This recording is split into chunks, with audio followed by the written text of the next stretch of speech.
Okay, welcome everybody. We've got Charlie Dunn over here. Say hi, Charlie. Hi. Hey, Jason Schroeder. And everybody else. This is podcast number 2. My goodness, what is this? This is podcast number 240. Holy cow. This is podcast number 240. We are going to talk today about buying what you want. Stay with us. This is the Elevate Construction Podcast, delivering remarkable content for workers, leaders, and companies in construction wanting to take their next step. Get ready to step out of your comfort zone with Jason Schroeder as he encourages you to do better, live a remarkable life, and expect more. Let's go. Okay, everybody, we've got our best friend Charlie. Like I said, everybody. Well, I was telling Charlie before we started this, whatever he thinks, I think. So if he says it, it automatically I'm aligned with it 100%. So I know you better. I know you better than that, Jason. We're both a little bit independent, but we get to the same place on all these topics. Yeah. I remember Judo. He used to joke around with me. He was like, "Whatever you say is what I think," and you know darn well that's not what he thinks. It's super funny. Well, Charlie and I are here today to talk about buy what you want. So let's get started. Let's do this. We're recording. All right. Yeah. So I guess the genesis for this is a couple years after visiting that awesome project in Tucson and realizing that you'd found a way to get ahead of a lot of the problems in construction. Some of that was with earlier different planning types, but then a large part of it was simply buying out the headaches. And I remember you saying, hey, if I want guys to have a meeting about lean every day, I put it in the contract and I pay for it. So then it's an easy conversation. They don't want to come to the meeting. Okay, what are we going to back out of their pay? So that simple thought, fast forward a couple of years, like, okay, what really went into that? So how do you lay out this approach to buy what you want, get past barriers? And then the connection to this really comes back to respect for people, that if you want it to happen, be transparent about it, put it in a contract, make it happen. So I guess maybe, Jason, I'd like to hear what were some of the bigger challenges in doing that, like buying out things like no trash hits the floor. Well, Charlie and I decided to keep this podcast simple today, so I left off all the scaffolding. But if this topic gets too far off, Charlie, will you kick me in the heel or like throw something at me or something? But I'll change my background to something less inspirational. I'm telling you what, I can feel your background. Charlie and I were talking yesterday about how there are some things in the industry that hurt us and some things that come. I don't know if I'm going to get both of us in trouble, but some concepts even that come from our lean community that hurt us, right? There's a couple things that I think were told to me at the time. I don't know if the lean communities still says these things, but that hurt at the time that I went against that really helped. One is that you don't need to buy lean. Everyone says that. You're like, no, you don't need to do anything. Don't do anything with contracts. However, and I sometimes wonder if those people that say that have ever been on a real construction project and heard what the trades will say to you, right? But we put it in the contract because when that doesn't happen, the mechanical person will be like, hey, you got my people in huddles. I'm going to give you a $180,000 change order. Or, you never told us about this thing with cleaning. I'm not going to shut my whole crew down. Here's a $50,000 change order. I mean, that happens, right? I don't think it's healthy to assume. I like what you said there, Charlie, where you were like, make it transparent so that if you're going to make them do it, you should tell them ahead of time, right? Is what you just told me. So that's one concept. The other one that I think is to our detriment is in the lean communities. People think that lean is some fluffy butterfly, rainbows and unicorns thing that people will automatically buy off on and do magically. They're like, oh, you're doing lean? Let's all float off into heaven. You're like, no, we're not going to do that. There's a third of the people that are bought in, a third of the people that don't care, and a third of the people that will fight against the system, right? And so starting these things, to answer your question directly, the biggest thing was first getting the contractor themselves to buy off on it and to get it in the contract. And then secondly, to get the people to buy off on it. And thirdly, to get people to follow it. At all stages, through there. There's a massive amount of transparency, which is what you said, and accountability. And that was what my main takeaway was. Did I say that okay? Anything? Yes, no, that's great. Yeah, and I think too. You just buying it doesn't automatically make it happen, right? There's a lot of stuff we buy that still, but it at least sets the expectation. Another interesting thing I've found is I've had teams where we came up with an improvement. One example is kitting. So, okay, what if we kit? You're running for takt time. You know the kit's going to come to the right area. You're going to have less waste. You're not going to be cutting. All these things, all these benefits. If you don't buy it, they're going to hit, like you said, hit you with a change order. Yeah. Even if it's an improvement, even if it saves them time, that's the expectation. It's different than contract. So there's an obligation or an expectation for a change order. So even getting those improvements bought out becomes an important way of thinking. And so maybe we go into that too. Did anything come to mind about strategies? So once it was bought, I remember talking to your lead electrician. He said, "This is the best project I've been a part of. The only problem is all these meetings I have to go to." So maybe that, like things you had to do to get the meeting cadence where it needed to be. Yeah, well, it's funny. Two thoughts there, because I'm trying to stay with you here. One thing is, now that our podcast topic today is buy what you want, but you've really got my mind stuck on the at least communicate what you want, right? Like I'm with one of my real good buddies, Brian Melcher. He's with Field Verified. He does exterior skin consulting and testing, and we're mapping out future training. And one of the topics that we're talking about was with exterior skin procurement. And we were talking about how if we don't do a takt flow analysis, which shows the ideal sequence to optimize the ideal sequence, it's not just north, east, southwest, right? It could be jumping around a little bit based on which scope we're trying to optimize, which takt wagon we're wanting to optimize for flow. And if we don't at least communicate that early, like in the DD phase, right? They're not going to fabricate at that same cadence. They're not going to fabricate in that same order. And so any plans we come up with, once they've released the glass, once they've released the dies, once they've released any of the rest of those unitized systems, it doesn't matter if we didn't communicate what we wanted way, early. And I've been surprised, Charlie, at going around consulting, how many companies literally will finish their schedule a month, 6 weeks into the project after notice to proceed. I'm like, what? Like, hold on a minute. And then every job I go to, yeah, the skin's late, the exterior skin's late, the glass is late. I'm like, surprise, what did we expect, right? To your point, do we buy it? But I love your point. I'm stuck on your point. Did we at least tell them? Like most of the time it's, well, this is what we want. They better read my damn mind or else they're going to get it wrong. And then they just expect them to know. If we have to buy it out. But the other thing is people hate meetings, to your point. And it's funny that some of those same electricians from BSRL would say, hey, I hated the meetings. But at the same time, we finished on time. We made full fee. The owner was delighted, right? We had great quality. The owner, so the proof is in the pudding, right? But I can promise you, to your point, they wouldn't have done it if we had not specified it ahead of time. To prove my point, there was I won't tell you what it is, and I hope nobody tries to guess, but there were two projects. There was this is marker, by the way, on my hand, but two projects. We've been at the whiteboard. Two projects, both were about $150 million. They were both planned in CPM. I'm not going to bash CPM on the podcast, but they were both planned in CPM. They both started to have difficulties about 8 to 9 months from the end.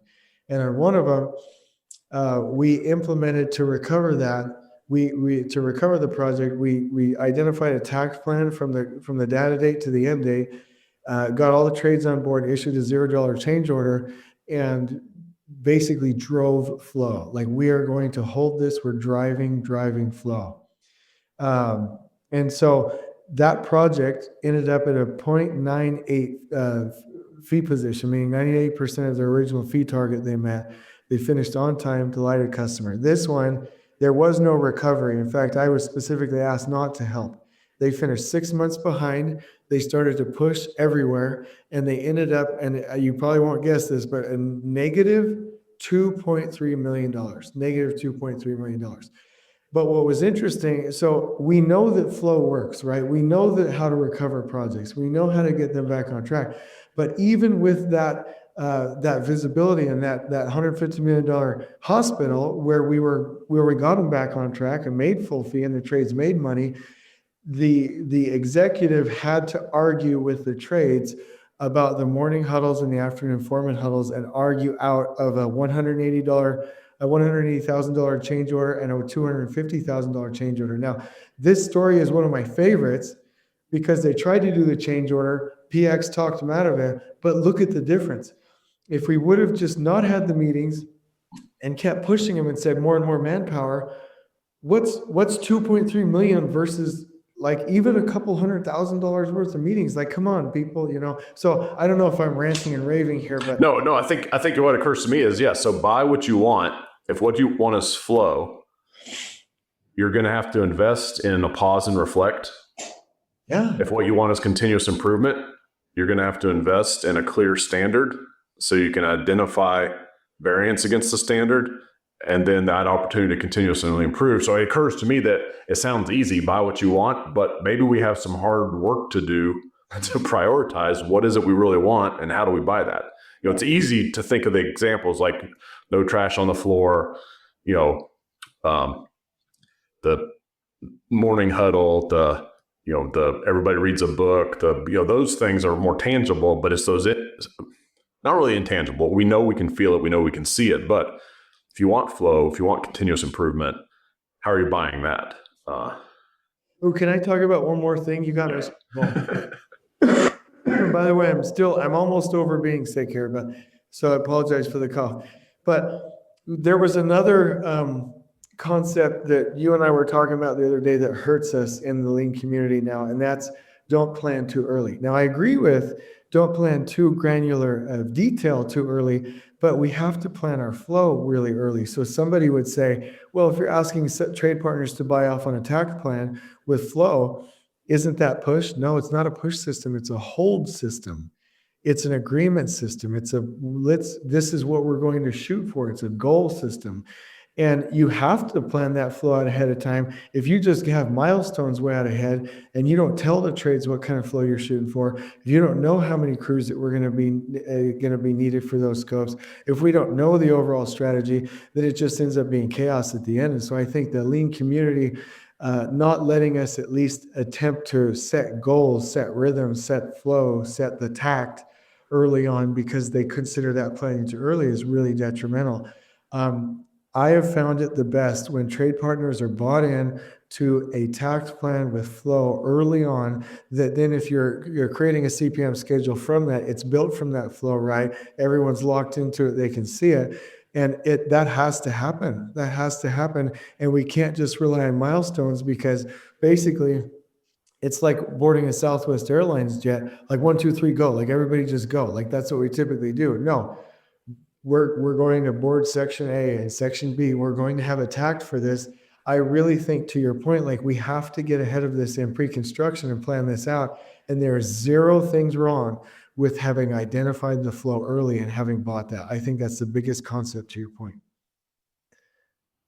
Yeah. So, and I think the other part of buying what you want is recognizing, and that to me was maybe the most inspirational to me personally of your journey through that effort, is that you came out of that project and you said, okay, on my next project, what I really want is 0 RFIs once we mobilize. Yeah.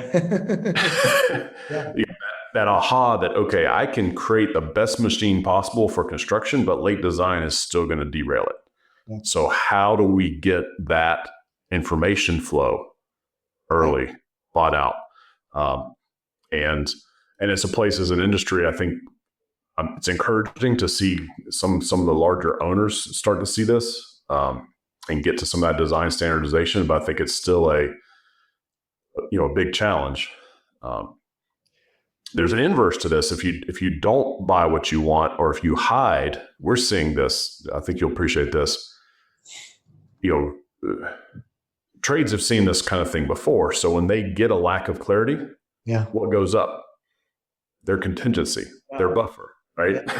they're padding their number because they know pain is coming somewhere.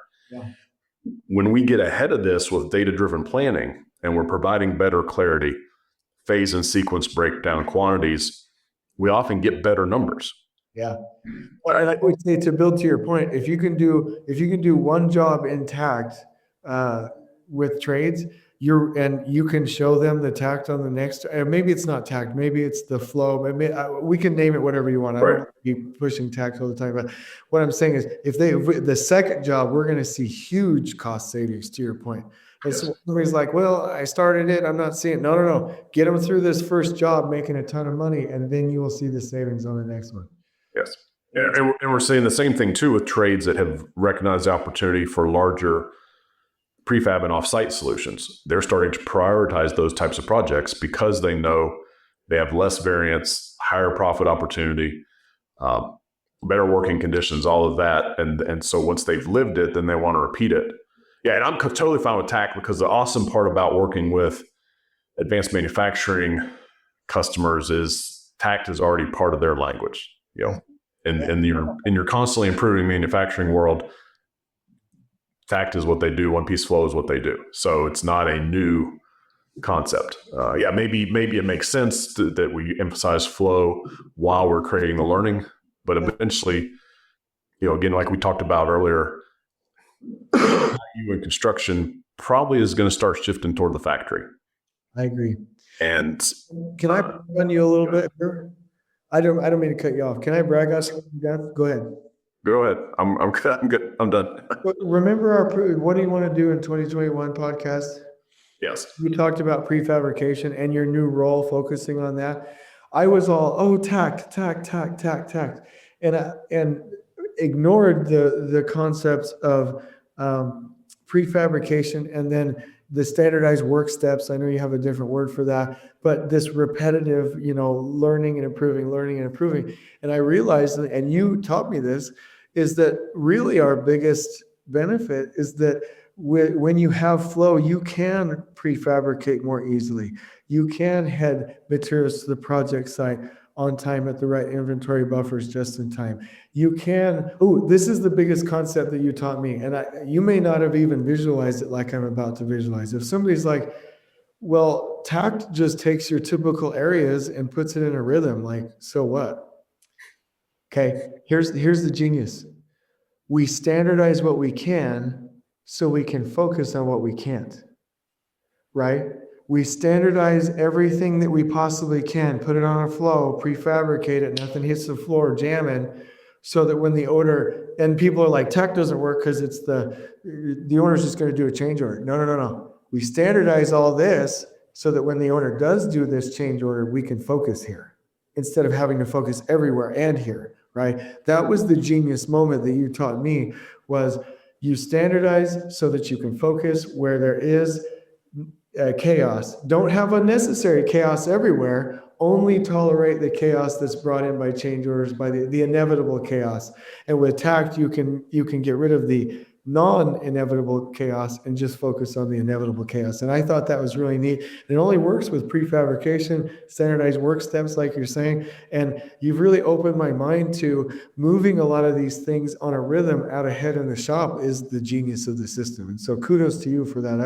I've really grown over the last month with that concept. Good. Glad to hear it. Yeah, I think that, and that's something not to lose sight of, that no team has the bandwidth to focus on everything. Yeah.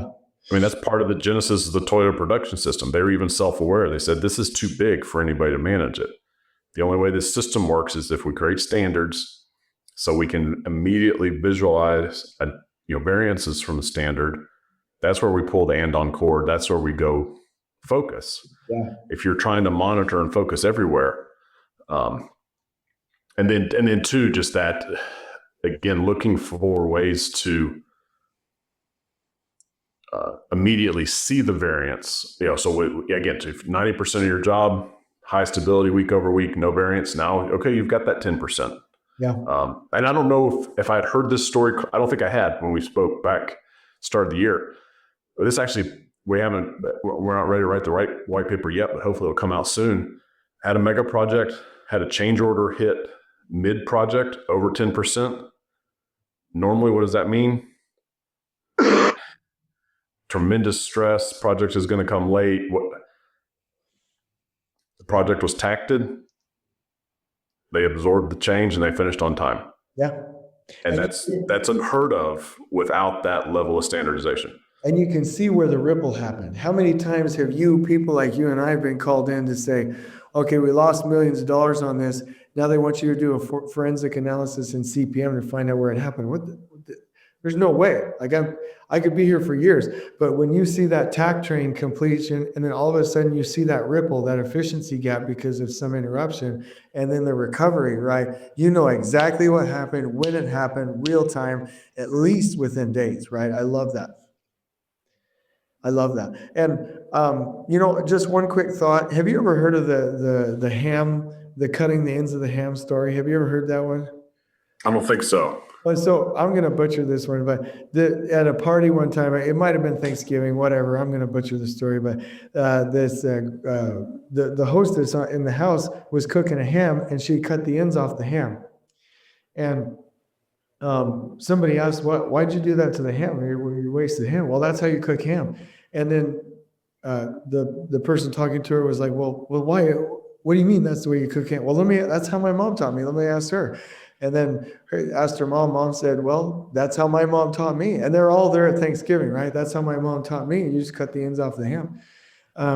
And so she went and said, all right, Grandma, meaning the first lady's grandma, why do we cut the ends off the ham? Well, I only had like an 8x9 dish. Oh, yes. And it wouldn't fit in, so I cut the ends. And so here we are generations later doing these things. And that's exactly what happens to us in construction. Stick building things on site. That's cutting the ends off of ham. Bringing materials into the building and then bringing the trash back out. That's not pre-cutting. That's cutting the ends off of the ham, right? Not prefabricating. That's cutting the ends off of the ham. That's just doing the same crap we've always done. So to answer your original question, in my mind, and it's the superintendents and PMs that need to get this done and the executives, we need to stop and be like, time out. I will not let this go forward. This does not make sense. And at BSRL, we said prefabricate everything. They're like, well, we can't do that. I don't care. You're prefabricate everything. Whatever you can't prefabricate, you check with me first, because I'm not letting it in the hoist. And then they were like, well, for in-wall coordination, you're going to coordinate everything. Well, we can't coordinate anything. You're going to coordinate everything. And anything you can't, you come get permission from me. Like, the default needs to switch to doing the right thing. But we have to be tough enough. Like, if there's two people in a room and they're talking, the most confident person is going to win. And our supers and our PMs and our PXs need to be confident enough to send us forward to prefabrication, to room kitting, to pre-cutting studs, to all of these wonderful things that make a job flow. That's what I think is the real problem, is that we just accept the cut ends off the ham just because that's the way we've always done it. I like that control. And so did you actually ever enforce that? Like, you denied a shipment to the hoist based on... Yeah. And that's why the system that I use on site, I call it the integrated control system, because in Lean right now, everyone's like, command and control is bad. Command and control is bad. But if you talk to your super, like, we live in a different reality. Like, there is no wimpy, I don't have control of my job. Like, if I'm a super, I got to have control of this job. It's going to be clean, stable, organized. So how do we merge these two worlds? Well, it's not, I dictated and told everyone. It's integrated. We decided as a team with the trade partners, so integrated control together. Once the plan is set, we follow the plan. So at BSRL, we decided together as a team to prefabricate. We decided to do room kitting together as a team. We decided nothing hits the floor together as a team. But once the team decided, I wouldn't let any individual stray from that team plan. And I held the line, and yeah, we turned deliveries around. And people say they don't have a tolerance for that. They're like, ooh, I don't know if I would do that. But it worked. It's just like with contractor grading. About 90% of the people that I tell, hey, if you want remarkable, results on your project, grade all of your contractors on their performance. And I'll get a salty superintendent. That's the stupidest thing I've ever heard. I'll never do that in my life. Like 90% of them, and their jobs suck. Like they're dirty and nasty and gross, and they don't know what they're doing. There are things that we know that works, and I think that it just comes down to, are we courageous enough? Are we confident enough? Are we strong enough to do the right thing? Because I guarantee you everything you're talking about will work. Yeah, so that's good. So we talked about buy what you want, and that you create control and integrated control for what you bought. But then there you create a grading system. Yeah. To make it visible, or how are you doing against what the expectation is? And again, that's part of that. What I see the value of buying what you want, hopefully that will extend its way eventually all the way to every craftsperson that comes onto a site. To me, it's not right to send a grown creative individual into a difficult working environment with no clarity about what makes a good day's work. Like what's my target for today? How do I know I've done well or not done well? And so at every level, and so I think what was clear with the Takt flow, a good week's work meant you're no longer in this area, you're done. So it created that clarity, and then driving down into that detailed daily work package insight. It's all right. I know every morning this is a good day. And that I'll tell a story there from the manufacturing world. Recently talked to a friend who had a parent who worked in a very kind of paid by piece environment.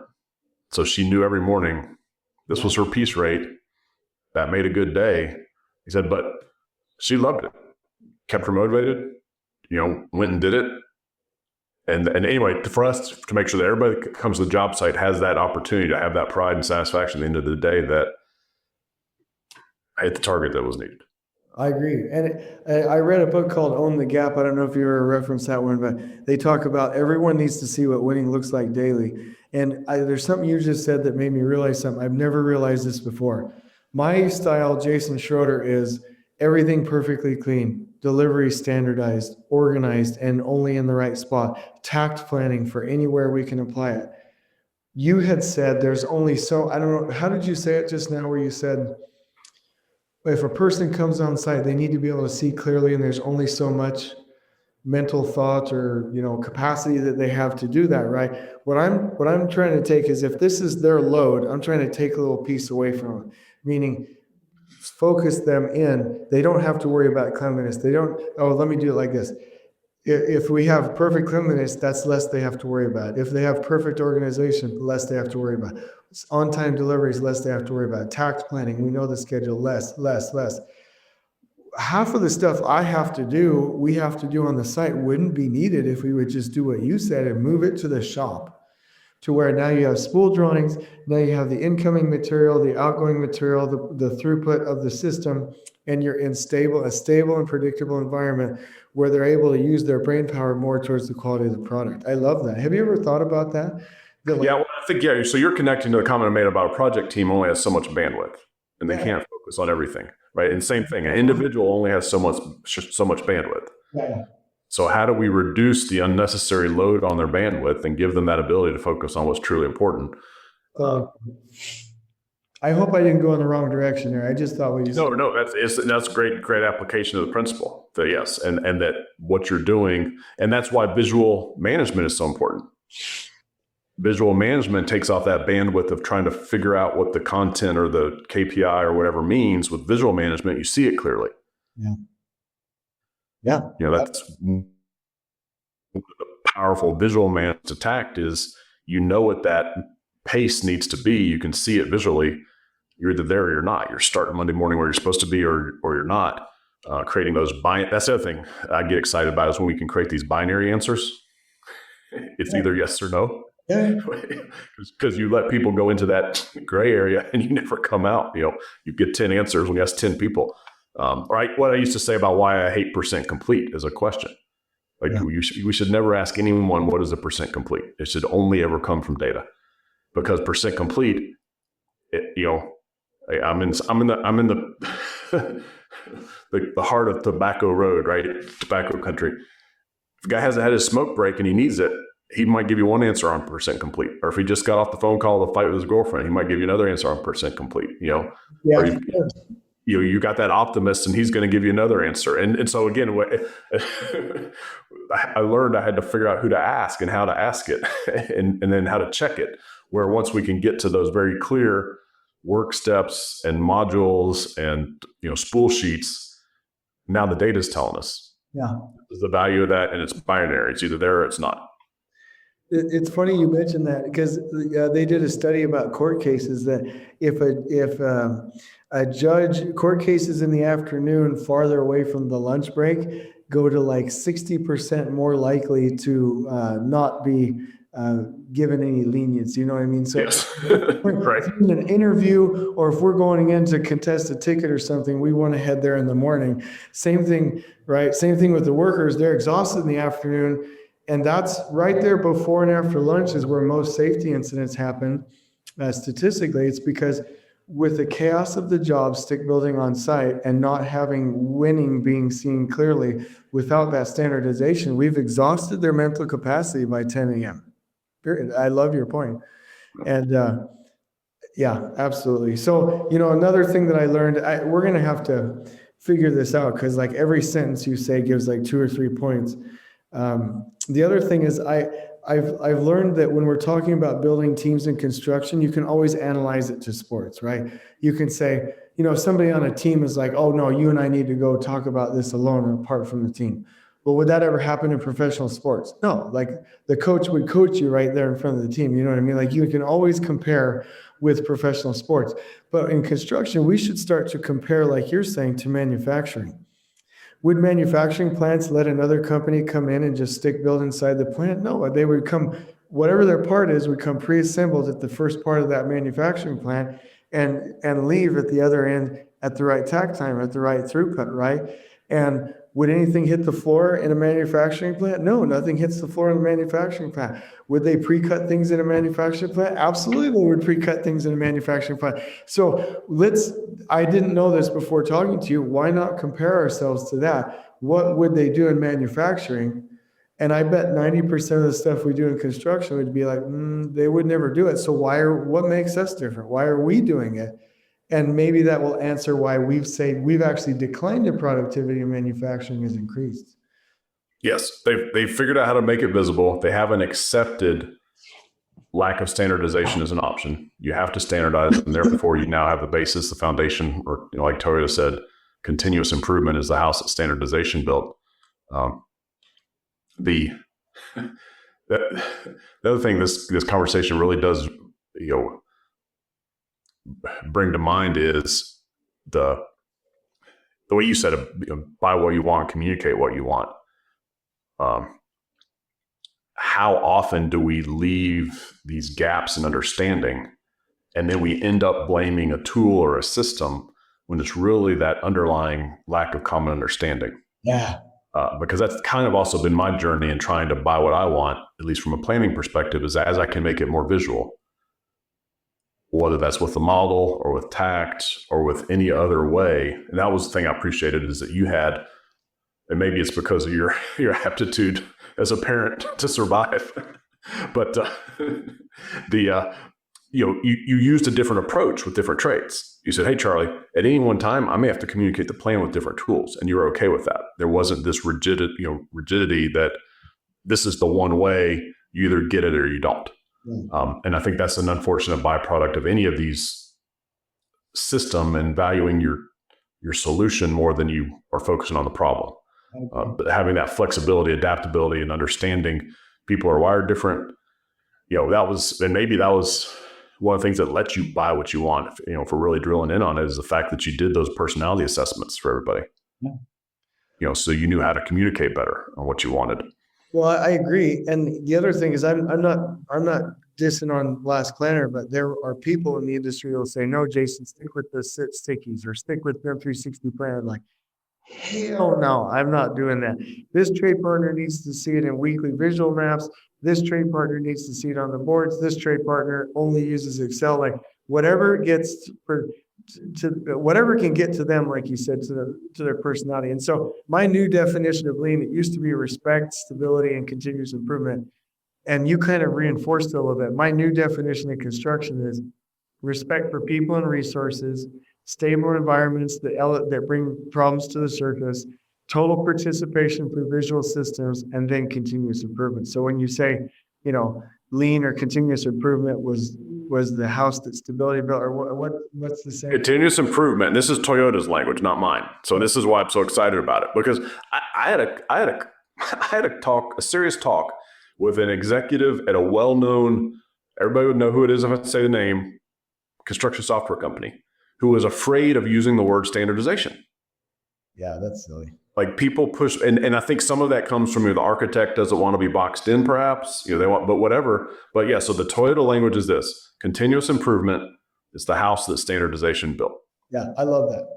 So again, respect, stability, total participation, continuous improvement. That's mine. I don't expect anyone else to use it, but that's my definition. I couldn't agree more. So we only have a couple of minutes left on this podcast. We have to do this more. Charlie, if you keep coming on this podcast, you're going to make me famous. We're going to go from 400 downloads a day. We're going to go to 1,000 downloads a day. So please, let's keep doing this.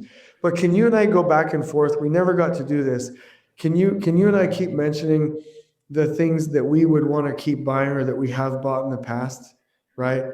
So one thing, I'll just start. One thing that we bought out was every foreman had to read certain lean literature and take lean classes, right? That was one. And let's go to you and then back and forth to me. Can we do that? What have you bought out before or you would want to in the future? We're working hard now to buy out commitment to the metrics that matter. Okay. So, and the one I'll mention is offsite labor percentage versus onsite labor percentage. Okay. I love it. I'll give you one quick one. You mentioned the pharmacy project.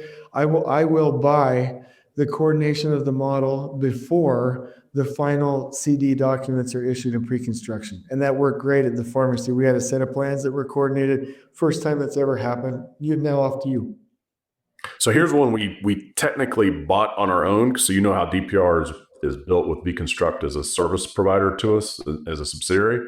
So we had a brilliant concrete PM who said, "Hey, I'm tired of getting burned by the gaps between the design model and the construction documents." So he said, "No, thank you, designer. Keep your design model." He took the construction documents and he bought out a construction model. 40 RFIs later, the third of which saved the cost of doing the construction model. It's a single RFI, saved the entire cost. He said, "I'm never doing this another way in my career. Until the model becomes the legitimate contract document, I'm always going to take the construction document set and I'm going to go buy a construction model." Yeah, I love that. Okay, well, I have so many, but one that I'm going to buy out is that for every high risk feature of work, I want a visual feature of work board in English and in Spanish that talks about the ideal work steps to a proper installation, not just the submittal, but I want that crew visual for everything so they have it on their person 100% of the time. Back to you. So I'm going to go with one that I first heard from you at that LCI presentation. I'd seen it before you did it, but start with the bathroom. And I've seen that when you buy the right working conditions. And then I tried to help turn a project around that hadn't done that. And guys were literally full on summer humidity, only had porta johns, trying to leave the project, and also didn't buy out. So the right working conditions I'll put out, buy out, and as well the right logistics supply. Yeah. We only had a single buck hoist. It was breaking down. They were having to haul stuff up a stairwell. Yeah. And you can, everything on the job, safety, theft, retention of labor percentage, all of that. Because so I've seen that one both ways. So buy the right working conditions and the right logistics. All right, I'll do 3 or 4, and then you rattle off any of them that Afternoon foreman huddles, absolute must.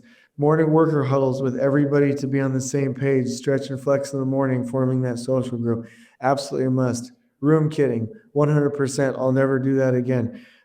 Cleanliness, or they get shut down. Foreman with iPads, foreman with bifunctional areas so that we can have them fit into our scrum or our last final huddle or our phases for Takt planning.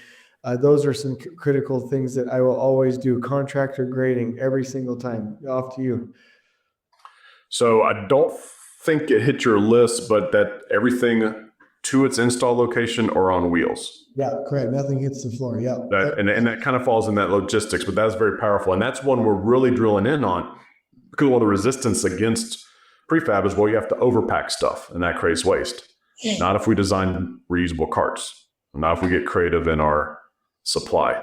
So that everything on wheels is one. And I think not if you spool it by room or by proper area. People are like, oh, corridor racks don't work. Well, they don't work because they're freaking 40-foot long. Like, bring them in at the right size. I totally agree with your point. Yeah. Sorry to interrupt. I'm rude. And then buy the right design and design support. Yeah. Like, it drives me crazy when it's 2021 and I hear, oh, our designer has a Yahoo email address and we're having gaps in our model. Like, no, let's go. Like, get the right, we're digital builders. Let's go buy the right design expectation. What is that? We're really leaning in there. What needs to be in that VDC execution plan to get what we want? Well, I hope everyone's getting an idea of like things they could buy. Let's try to outdo each other here. Each of us gets 2 tries. I don't even have it in my mind. I'm freaking out over here. 2 tries to outdo the other person on a futuristic, crazy idea. I know you already have one that like tops me, but because I'm at a disadvantage here, you go first. We each of us get 2 tries for the most impactful, crazy idea of buying what we want that we're going to try in the future. So I'm working on a way to buy with an incentive a trade partner that shows up and does not need a dumpster. Because they pre-cut everything? They have no need for a dumpster. How they get there, I want to buy that they say, hey, we're coming, we're rolling in, and we've got 0 requirement for a dumpster. Yeah. Yeah, that's awesome. This competition's a lot harder than I thought it was going to be. The one thing, this is crazy, and I know that there are pros and cons to it, but one thing that I want to buy out is getting the submittals done within a month of NTP. All submittals are somehow we started earlier in design, do some kind of Takt with once the design's done, don't wait till the CD package is out, but Takt out the approval of submittals. I want that done within a month of NTP so we don't have to worry about it. So that's my crazy one. Now you get one more. We both get one more, and I still don't know what my other one is. What's your? All right, so this one I'll go. What do I like to do? I'll go steal from manufacturing. I want to buy a yield rate. Now that means we got to define that for construction first, but that yield rate is out of X produced. What were my defects? Okay. And so I want to be in position to buy the right yield rate for each trade. And from a quality standpoint? Yes. And this is an area where buying what we want is hard because we don't even know how to define it and capture the data. Yeah. Okay. But so get to the place where in construction we can buy a yield rate, and that means we're getting the quality right the first time. Okay. All right. I think you probably beat me, but mine, and it just came to me, and I don't even know how to explain it yet. But in like the Japanese company Lexus, their temporary workers receiving a month's worth of training and orientation. I want a 40-hour lean productivity, respect, safe, something that's effective, like the Tony Robbins for workers when it comes to orientation, lean productivity. I want to require on projects that level of orientation. Just put it in the price. They are, and you could actually tie that to the yield rate, right? Because if you have a higher yield, it's a higher yield rate, right? A higher yield rate, then you save money from the waste and you can offset the expenses to the orientation. I want a 20 to 40 hour intensive and immersive orientation program for all workers on site before they ever come. All right. So Charlie, it's a foundation of respect for people. I'm going to say that's really strong. And that's. All right. So Charlie's going to judge out of the 4 ideas. So I'll do the drum roll. I would go for buying that 40 hours training because, and I'm going to tell you why. This is a pet peeve because I saw this in Germany where a company doesn't send a guy to the field until they demo and build in a 6-week training in a factory. Okay. So, I'm in a non-union market primarily in the Southeast, and I hear all the time we can't get quality labor. Is it that we can't get it or we're not willing to buy it? Yeah, I agree. So, okay. Well, I love this. Our time is up. We're going to keep doing these podcasts. I need anybody on LinkedIn or listening to the podcast to continue to put sociological pressure on Charlie to keep coming on the show. I want comments saying, when's the next podcast? I want direct messages to him. I want emails. I want hate mail if he doesn't come on within another month, because this has been great. So let's leave it at this. I'm going to give you the last word, then we're going to say on we go. I'd like you to leave the audience with one challenge. They're going to go tomorrow and go do something to make them better in their leadership. What would be your one challenge?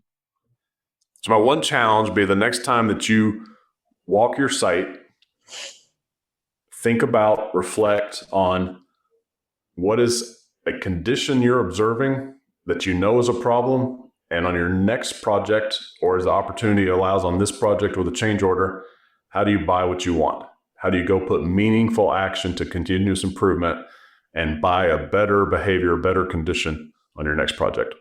I love that. That gets a clap. I've never clapped on a podcast before, but let's do this on the count of 3. 1, 2, 3. On we go. On we go. Please join us next time in elevating the entire construction experience for workers, leaders, and companies coast to coast.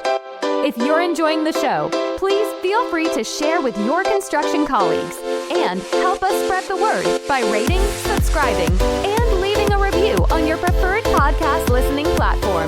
We really appreciate it. We'll catch you next time on the Elevate Construction Podcast.